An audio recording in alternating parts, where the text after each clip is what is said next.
কনের সাজে ছাদনাতলায় হাজির হলো দীপা। সিঁদুরদানের পরেই কনের মুখ দেখে চমকে গেল সূর্য। হ্যাঁ বন্ধুরা, আমরা এমনটাই দেখতে পাবো অনুরাগের ছোঁয়া ধারাবাহিকের আগামী পর্বগুলোতে। উর্মিকে ফলো করে দীপা খুব ভালোভাবে বুঝতে পারে কুন্তলার কথায় উর্মি উঠছে আর বসছে।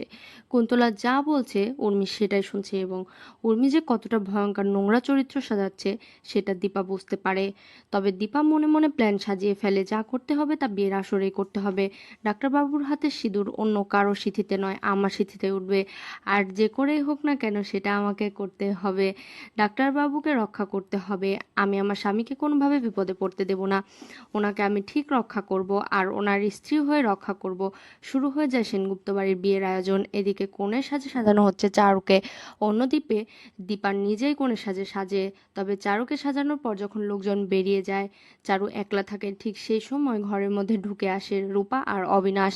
এরা সবাই মিলে চারুকে একটা ইঞ্জেকশন দেয় আর চারু ঘুমিয়ে পড়ে। অন্যদিকে দীপা কনের সাজে চারুর জায়গায় মুখ ঢেকে ছাদনাতলায় গিয়ে হাজির হয়। শুরু হয়ে যায় বিয়ের অনুষ্ঠান।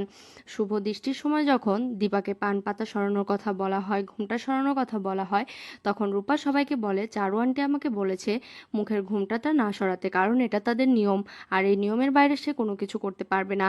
একমাত্র সিঁদুরদানের পরে মুখটা দেখা যাবে, তার আগে নয়। এই অদ্ভুত নিয়মের কথা শুনে বেশ চমকে যায় কুন্তলা সহ সবাই। তবে যাই হোক না কেন, আগে সিঁদুরদানটা হয়ে যাক, তারপর যা হয় হবে, বিয়েটা তো হোক। সবাই মিলে এমনটাই চায়। তবে চারিদিকে কোথাও দীপাকে না দেখতে পেয়ে সোনা ভাবতে থাকে, মাকে দেখা যাচ্ছে না কেন? মা তো নিজেই বিয়ের সব দায়িত্ব নিতে চেয়েছিল। যাই হোক, আমি বাবার সাথে চারুর বিয়েটা আগে শেষ করতে চাই। এই বলে সোনা পুরোহিত মশাইকে বলে, পুরোহিত মশাই আপনি তাড়াতাড়ি বিয়েটা শেষ করুন। পুরোহিত মশাই সিঁদুর দান কমপ্লিট করে, তারপর সূর্য পরিয়ে দেয় দীপাকে সিঁদুর। ঘুমটা সরানো হয়। ঘুমটা সরানোর পরে দীপার মুখ দেখে চমকে যায় সূর্য। সোনা নিজেও চিৎকার করে বলে, চারু কোথায় তুমি? কোনো জায়গায়। অন্যদিকে চারু বলে ওঠে, হ্যাঁ আপনার কেন এখানে? দীপাকে সূর্য বলে, ডাক্তারবাবু আমি তো আপনার জন্ম জন্মান্তরের স্ত্রী, তাই আমি কোনো কারো সাথে আপনাকে থাকতে দিব না।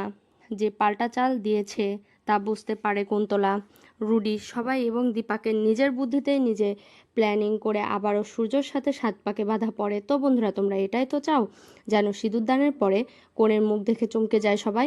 কমেন্টে জানিও। আর আমাদের চ্যানেলটি সাবস্ক্রাইব করতে ভুলো না। ধন্যবাদ।